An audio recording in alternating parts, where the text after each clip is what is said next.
She still smiled at me, but her eyes didn't. At first, I chalked it up to stress. Work deadlines. Her migraines. The new promotion that came out of nowhere. We made small jokes about the hours she kept, the late-night emails, the glowing reviews from a boss I had never met. But I told myself it was just a season. Just a phase. Until the silences started speaking louder than her words. There was a rhythm to our life. We had it down to muscle memory. 2 mugs in the morning, clinking spoons. Her humming in the kitchen while I packed my bag. A soft kiss on my temple before she left. It was ordinary. Familiar. Safe. And then, like a record skipping, the melody changed. She paused more often. At first, just between sentences. Then in the middle of laughter. Like something behind her eyes was rewinding, checking, deleting. She would finish a story, then glance at her phone. A hesitation so slight I almost missed it. Almost. One night I came home early. It wasn't a plan.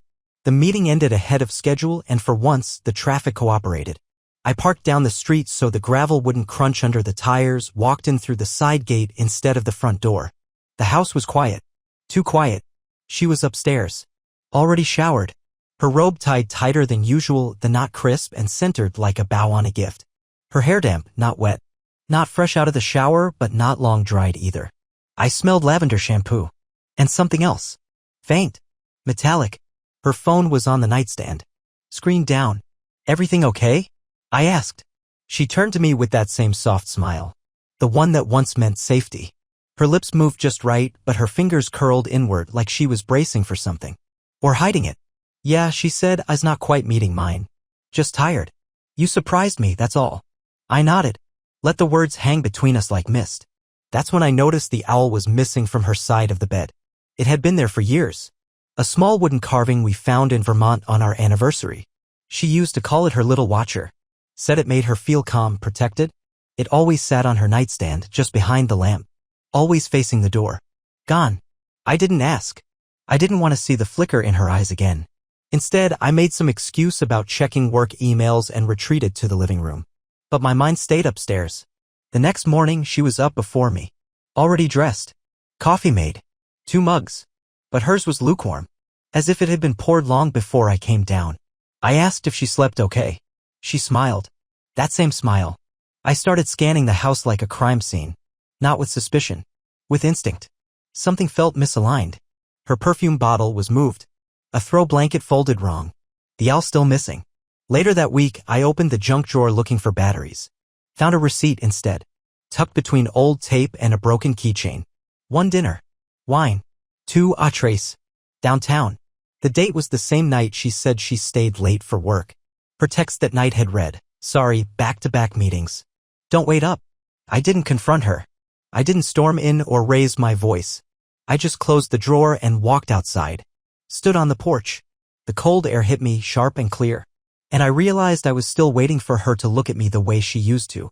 That night, I sat on the edge of the bed after she fell asleep. Her breathing was even, peaceful.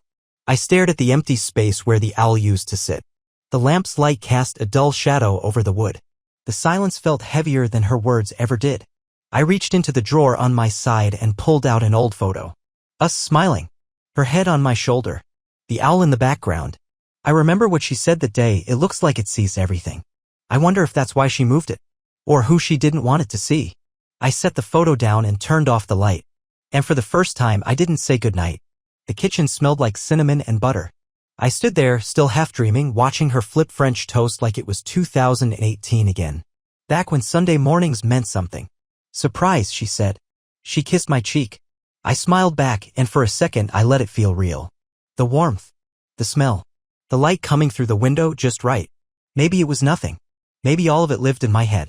We ate together. She laughed again, but this time the laugh reached her eyes. Or I convinced myself it did. She asked about my week, about the annoying coworker I always complain about. She even rolled her eyes at the right moments like she used to. That morning everything felt lined up. The old version of us neatly reenacted. Later, while she rinsed the plates, I hovered by the kitchen doorway watching the water run over her fingers. She was humming. Off-key. Familiar. I thought, maybe I imagined the receipt. Maybe the owl fell. She turned to me, smiling again. Real. Or expertly rehearsed. I leaned against the wall, arms folded. Why French toast today? I asked. She shrugged. Felt like it. You looked tired yesterday. Simple. Sweet. Normal. I nodded. Didn't press. That afternoon, I stayed off my phone. Didn't check her location history. Didn't open the browser tab where the hidden camera sat in my cart. I even played music while I worked in the garage, something upbeat. Let myself hum along. Hope is a strange thing. It walks you back from the edge. Just far enough. That night, we watched a movie together. She curled up next to me like she used to, her head on my chest, her breathing slow, syncing with mine. At one point, she whispered, "I missed this," and I almost believed her. When she fell asleep, I got up quietly, stepped into the bathroom, looked at myself in the mirror. "You're paranoid," I told myself. "Stop digging." I walked back into the bedroom and froze. The owl. It was back, but not where it belonged. It sat on the dresser now, not facing the door, not even facing the bed. It faced the wall. I stood there for a long time, longer than I meant to, long enough to feel the weight settle back into my chest. The confusion didn't vanish. It reshaped, turned sharp again. Was it her? Or was it me? I climbed into bed beside her. Slowly, quietly, she stirred, reached for me in her sleep. I let her hand rest on my arm. But I didn't sleep, and I didn't delete the cart. She wore that perfume. The one I said reminded me of business hotels, cold air, cheap wine, conversations that end in elevators. "College friend," she said, brushing her hair in the mirror. Her earrings were too polished, her makeup too precise. I nodded slowly, watching her adjust her collar. My gut didn't twist. It froze. Later, I watched the dot on my screen. Her location pinged off the wrong tower. 10 blocks off. Not a restaurant. A building with tinted windows and valet service. A hotel. I stared at it for over an hour, watching it pulse. My heart pacing ahead of me, breath behind. The tab for the hidden camera was still open. I didn't think. I just clicked. Bought. That night, when she came home, she hummed a little tune and tossed her purse on the couch. Kissed me on the forehead like always. "He says hi," she said. "You'd like him." I asked how dinner was. She told me the salmon was overcooked, the waiter was flirty, and her friend had changed so much since college. I smiled. I listened. I asked just enough questions to seem engaged. But all I could think about was the tower. That night, I lay awake, staring at the ceiling. Her breathing slowed beside me, peaceful, unbothered. I turned toward the dresser, toward the owl, faced the wall again, but slightly differently. The angle was new, just enough to notice. Moved. By her? By me? Or by someone else? I timed her showers. Not out of madness. Out of necessity. 12 minutes. Then 16. Then 23. She used the beige towel. Every time. Hung it the same way. Folded once, lengthwise, left corner dipped. Patterns became my language. It was the only one she couldn't fake. At dinner, she smiled when she asked about my day, but her knife scraped the plate too long. Her eyes didn't linger. She laughed 2 beats late. We still touched, occasionally, brushed hands in the hallway, a kiss near the door. She touched my shoulder once in bed. I flinched. She didn't notice, or pretended not to. I tried to tell myself I was wrong, that the longer showers were coincidence, that I was inventing timelines in my head, not tracking them like evidence. But the towel stayed wet longer. The faucet squeaked differently. The drain hissed after. Every time, I stopped bringing up her name in conversations. Her stories changed too often. New friends with names I'd never heard. Weekend plans reshuffled at the last minute. She made excuses with practiced ease. I became quieter, not out of anger, but out of erosion. A slow wearing down of what I used to ask. She seemed relieved. That night, I cleaned my side of the dresser, dusted the lamp, sorted receipts, adjusted the drawer. My hand brushed the owl. Dust. It had collected a thin layer, soft and gray, like the house itself had started forgetting. I turned it slightly, back toward the room, just enough, just in case it was still watching. And just in case I still wanted to be seen, I hovered over the file like it might bite. The blinking red dot, the silence, the frame too still, then movement. She wasn't alone. She wasn't nervous. She laughed. I didn't breathe for 10 full seconds. My hand clenched so hard my knuckles clicked. She didn't whisper, didn't hesitate, didn't lock the door. She was comfortable. He leaned in, touched her waist. She leaned back. I watched the clip again, then again. There was no shock, no guilt in her body language, just ease, familiarity, timing that had been rehearsed. I fast-forwarded, paused, replayed, tracked her every gesture like a courtroom exhibit. At one point, she looked toward the bed, smiled. Not because of him, because of the moment, the safety of the lie. The owl faced the bed directly in the footage. Not angled, not dusty, clean, placed, to watch, like it had been made part of the performance. I closed the file, but I didn't shut the laptop. I sat there for hours. I didn't cry. Not then. I printed the frame where her hand touched his neck, folded it neatly, left it on the kitchen counter. That morning, she asked me how I slept. I studied her hands as she poured coffee. Steady, deliberate. The photo remained untouched. So did the truth. She hummed while rinsing a glass.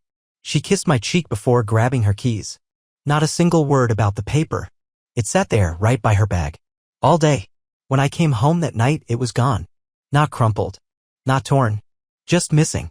I checked the trash. Recycling. Nothing. She asked me if I wanted soup. I nodded. Sat down. Watched her ladle it into my bowl like nothing had changed. My appetite didn't follow. After dinner, I walked to the bedroom. Checked the dresser. The owl was gone. Not moved. Not rotated. Gone. I stood there longer than I should have. Waiting. For it to reappear. For her to say something. For any crack in the surface. But the silence stayed. And so did she. I followed her. She walked like someone lighter. Not guilty. Not scared. Just floating. He was already waiting. I knew that face. Groomsman. Row 2. Smiled in our wedding photos. She kissed him outside the bar. Then laughed loud, open. A laugh I hadn't heard in years. I didn't move closer. I didn't need to. I watched long enough to be sure. Then I walked away. I half hoped she'd come home crying. Shaken. Maybe flushed with guilt or shame. Instead, she kissed my cheek. You look tired, she said. She put the kettle on. Asked if I wanted tea. I nodded. I watched her open the cabinet. Pull down the same mug she always used for me. The one with the chip on the rim. She never noticed it cut my lip once. I watched her pour the water. Steep the bag. She didn't ask about my day. And I didn't offer. There was nothing left to trade. The walls felt padded. Like the world was muffled. She asked if I was okay. I nodded. I don't remember what I said after. The day moved like fog. We cooked. We folded laundry. We pretended to watch TV. She sat close. Her hand brushed mine. I didn't flinch this time. I just didn't feel it. That night, I waited until she fell asleep. Then I searched the drawers. Top left. Under sweaters. Back corner. The owl was back. Tucked behind the beige knit. Facing down. Not discarded. Hidden. She hadn't thrown it out. She had buried it. Like me. I held it in my hands for a while. Would warm from insulation. Eyes covered in lint. I didn't clean it off. I placed it gently on my side of the dresser. Facing nothing. I remembered her barefoot in the kitchen. No music. Just the hum of the fridge and her humming something I never placed. That night, years ago, I thought this is forever. Now I watched her sleep. Same face. Same body. But her stillness felt stolen. Even her dreams belonged to someone else. I sat in the hallway for an hour. Just outside the bedroom. Listening to the shallow rhythm of her breath. I tried to recall how she used to breathe. Slower? Quieter? Did she ever twitch in her sleep the way she does now? Or is that new too? I replayed a memory of her twirling in socks, holding a wooden spoon like a microphone. Spinning, laughing, burning dinner while I leaned in the doorway. I couldn't remember what we were cooking. Just her. Moving like the world loved her. That version of her I still loved. Not the stillness. This performance. The silence between us felt choreographed now. Like actors who forgot their lines but still hit their marks. We moved around the house like strangers who knew each other's steps. She smiled in the morning. Poured coffee. Asked about my meetings. I answered with lies small enough to be polite. Every evening I checked the drawer. The owl stayed. Still face down. Still quiet. Like it too had forgotten what it was watching for. I didn't pack much. Just enough. She was still asleep. The air felt heavier than usual. Like the house knew. I didn't slam drawers. Didn't tiptoe either. Just moved with care. Like someone erasing themselves without smudging the edges. I folded 2 shirts. Jeans. Toothbrush. The sweater she once said made me look safe. My watch, wedding ring, and phone charger. That was it. The rest could stay. I walked back into the bedroom. She hadn't moved. Face relaxed. Hands folded near her chin. The kind of peace I hadn't felt in years. Maybe she dreamed of him. Maybe she dreamed of nothing. I took the owl from my dresser. Still face down. Still dusty. I brushed it off for the first time. Then placed it gently on her pillow. Where it used to sit. Where I used to be. I didn't leave a note. Didn't lock the door. Didn't look back. She could wake up to the silence. To the empty side of the bed. To the owl. Let it be her watcher now. Let it remember the shape I used to make beside her. I didn't need her to understand. I just needed to stop being invisible.